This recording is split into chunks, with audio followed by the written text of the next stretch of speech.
आज एक मुद्दे पर बात करता हूँ। आने वाले 10 साल में दुनिया की सबसे बड़ी ताकत क्या होगी? ना तेल ना सोना, बल्कि आर्टिफिशियल इंटेलिजेंस। 2030 तक एआई दुनिया की अर्थव्यवस्था में $1 ट्रिलियन जोड़ सकता है। लेकिन असली सवाल है, उस पैसे में भारत का हिस्सा कितना होगा? क्या हम एआई बनाएंगे या सिर्फ विदेशी कंपनियों का सॉफ्टवेयर इस्तेमाल करेंगे? फरवरी 2026 में दिल्ली में एक बड़ा इवेंट हुआ, इंडिया एआई इम्पैक्ट समिट 2026। बहुत बड़े बड़े दावे हुए, लेकिन आज हम दावे नहीं, सच, डेटा और हकीकत की बात करेंगे। मैं हूं शिवम और आप देख रहे हैं सत्यमेव।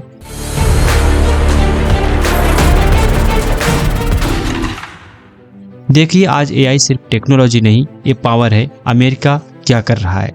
बड़ी बड़ी टेक कंपनियां एआई मॉडल बना रही हैं। चीन क्या कर रहा है? सरकार खुद एआई को कंट्रोल कर रही है, भारी निवेश कर रही है। अब भारत कहाँ है? हमारे पास 140 करोड़ की आबादी है, सबसे बड़ा डिजिटल डेटा, आईटी सेक्टर में मजबूत पकड़। लेकिन सच ये भी है, हाई लेवल जीपीयू हम बाहर से मंगाते हैं। सेमीकंडक्टर बनाने की क्षमता सीमित है, रिसर्च पर खर्च अभी भी कम है। यानी मैदान में है लेकिन पूरी तरह तैयार नहीं है।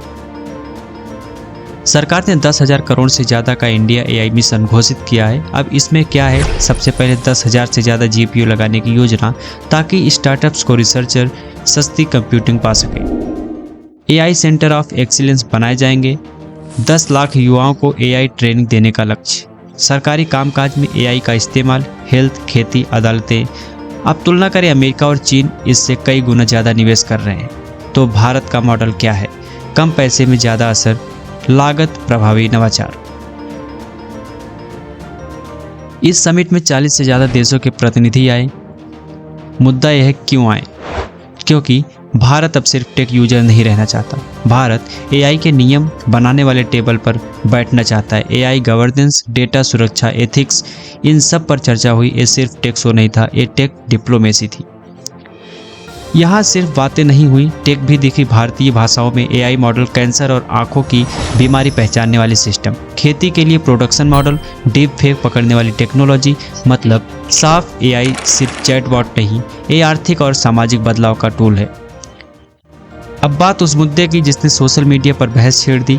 गलगोटिया यूनिवर्सिटी में एक रोबोट डॉग दिखाया गया, लेकिन आरोप लगा ये भारतीय इनोवेशन नहीं बल्कि विदेशी मॉडल है। अब सोचिए, आत्मनिर्भर एआई की बात कर रहे हैं, लेकिन अगर हार्डवेयर बाहर से आएगा और इसके वादे बाहर के होंगे, तो क्या हम सच में सुपर पावर बन पाएंगे या नहीं?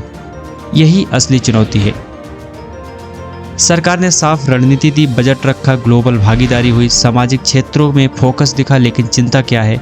रिसर्च में अभी लंबा रास्ता, चिप निर्माण नहीं के बराबर, टैलेंट विदेश जा रहा है, योजनाओं का क्रियान्वयन कठिन होगा। घोषणा आसान है, लेकिन असली खेल जमीन पर होगा। अगर ये सब सही से लागू हुआ तो एआई भारत की जीडीपी में बड़ा योगदान दे सकता है। भारत एआई प्रोडक्ट्स बनाने वाला देश बन सकता है। लेकिन अगर योजना कागज तक रह गई तो हम सिर्फ एआई बाजार बनकर रह जाएंगे। एआई की यह दौड़ आने वाले दशक का इतिहास लिखेगी। भारत ने कदम बढ़ाया है, लेकिन क्या ये कदम क्रांति बनेगा या सिर्फ एक बड़ी घोषणा? फैसला आने वाले 5 साल तय करेंगे।